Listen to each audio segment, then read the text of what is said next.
NFL Network's draft analyst Daniel Jeremiah with his thoughts on why so many of the young quarterbacks are failing in the NFL.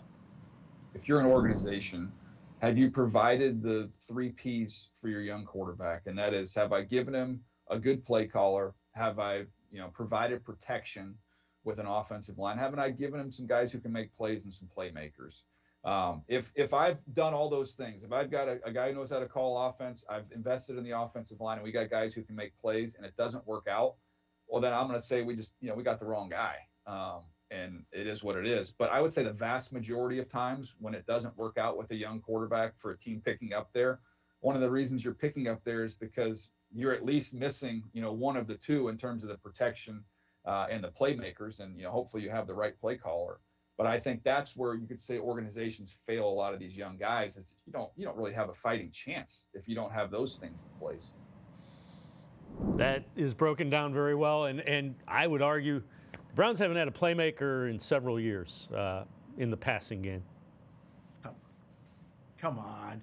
1,200 yards, Jerry. You got to get over it. Jerry Jeudy was a very good playmaker. He was a good quarterback. He was for when he had real 1 quarterback year. play. I'll give you that. And Harold Fannin is a playmaker. Now, he's still got to keep growing. He's still got to keep getting better, but Harold Fann's a playmaker. But I agree with you. This is why I'm advocating take a receiver at 6. I want more guys. But to his overall point, yeah, it's really tough because you have to balance out 2 things.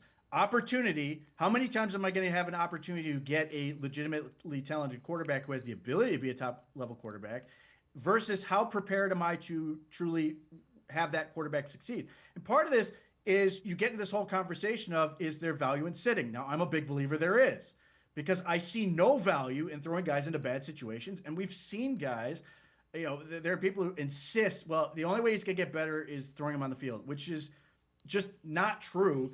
And just go back to Browns history. Deshaun Kaiser will flat out tell you he wasn't ready to be put into football games, and he was put into football games. Johnny Manziel was clearly not ready to play football, and they put him out there. So there's a whole lot of different elements to this whole thing that you have to try to get right. And it's really difficult because you have to try to do it with moving parts, with imperfect situations when you are able to get that situation, unless you do what some teams have done, which you like take the Baltimore Ravens, Buffalo Bills, trading up, and Kansas City Chiefs, who are all above 500 teams, who then traded way up in the draft to get their respective franchise quarterbacks.